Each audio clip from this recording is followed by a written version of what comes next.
घर में दरिद्रता लेकर आती है यह 9 आदतें। दोस्तों नमस्कार। आज का विषय बहुत ही गंभीर और जीवन बदल देने वाला है। हम अक्सर सोचते हैं कि हमारे घर में पैसे क्यों नहीं टिकते, मेहनत करने के बाद भी धन क्यों नहीं बढ़ता, अचानक खर्च क्यों आ जाते हैं, बरकत क्यों नहीं होती। क्या आपने कभी सोचा है कहीं ऐसा तो नहीं कि हमारे ही घर की कुछ आदतें दरिद्रता को आमंत्रण दे रही हैं?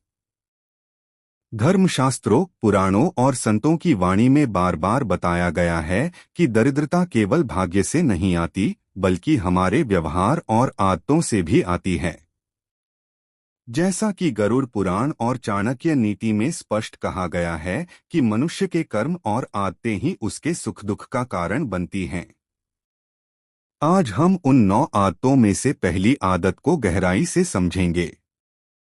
घर में दरिद्रता अक्सर अचानक नहीं आती, बल्कि हमारी कुछ छोटी छोटी आदतों के कारण धीरे धीरे प्रवेश करती है और हमें पता भी नहीं चलता कि बरकत क्यों रुक गई। पहली आदत है घर में गंदगी और अव्यवस्था रखना। शास्त्रों जैसे गरुड़ पुराण और चाणक्य नीति में बताया गया है कि जहां स्वच्छता नहीं होती वहां लक्ष्मी का वास नहीं होता। गंदे बर्तन, बिखरा सामान, टूटी वस्तुएं और बदबूदार वातावरण न केवल नकारात्मक ऊर्जा फैलाते हैं बल्कि मानसिक तनाव भी बढ़ाते हैं, जिससे निर्णय गलत होते हैं और आर्थिक नुकसान होता है। इसलिए घर को साफ, सुव्यवस्थित और सुगंधित रखना अत्यंत आवश्यक है, क्योंकि स्वच्छता ही समृद्धि का पहला द्वार है। दूसरी आदत है सुबह देर तक सोते रहना और आलस्य करना। जो व्यक्ति सूर्योदय के बाद भी बिस्तर नहीं छोड़ता, उसका भाग्य भी सोया रहता है। प्राचीन परंपरा में ब्रह्म मुहूर्त में उठने को अत्यंत शुभ माना गया है, क्योंकि यही समय सकारात्मक ऊर्जा का होता है।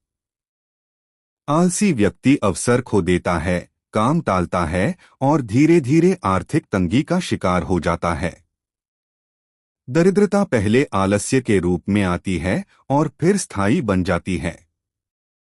तीसरी आदत है भोजन का अपमान करना। अन्न को देवता माना गया है। अन्न बर्बाद करना, थाली में खाना छोड़ देना या खाने की बुराई करना दरिद्रता को आमंत्रण देता है। जहां अन्न का सम्मान नहीं होता, वहां बरकत नहीं टिकती। जो परिवार अन्न का आदर करता है, जरूरतमंद को भोजन कराता है, वहां धन और सुख दोनों बढ़ते हैं। चौथी आदत है घर में कलह और कटु वचन बोलना।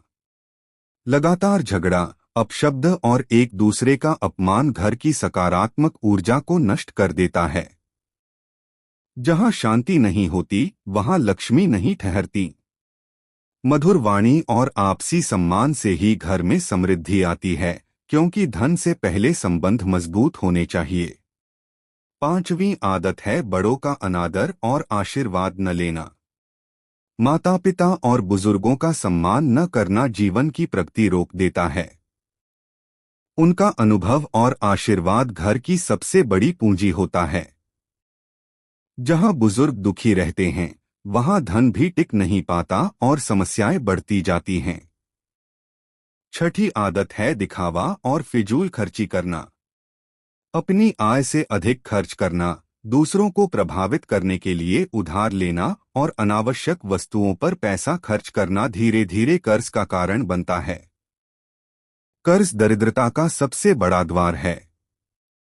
समझदारी से खर्च करना और बचत करना ही स्थायी समृद्धि का मार्ग है।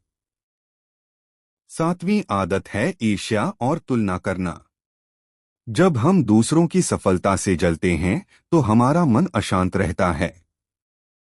अशांत मन सही निर्णय नहीं ले पाता। ईर्ष्या व्यक्ति की ऊर्जा को कमजोर कर देती है और वह अपने लक्ष्य से भटक जाता है। संतोष और कृतज्ञता ही धन को आकर्षित करते हैं। आठवीं आदत है दान और सेवा न करना। केवल अपने लिए जीना और जरूरतमंद की मदद न करना भी दरिद्रता को बुलाता है। दान करने से धन कम नहीं होता, बल्कि उसका प्रवाह बढ़ता है। जो व्यक्ति थोड़ा भी दान करता है उसके जीवन में अनदेखे रास्तों से बरकत आती है। 9वीं और सबसे महत्वपूर्ण आदत है भगवान को भूल जाना और कृतज्ञता न रखना। जो व्यक्ति केवल कठिन समय में ईश्वर को याद करता है और सुख में भूल जाता है उसके जीवन में स्थिरता नहीं रहती। नियमित प्रार्थना, धन्यवाद और सकारात्मक सोच जीवन में संतुलन लाती है।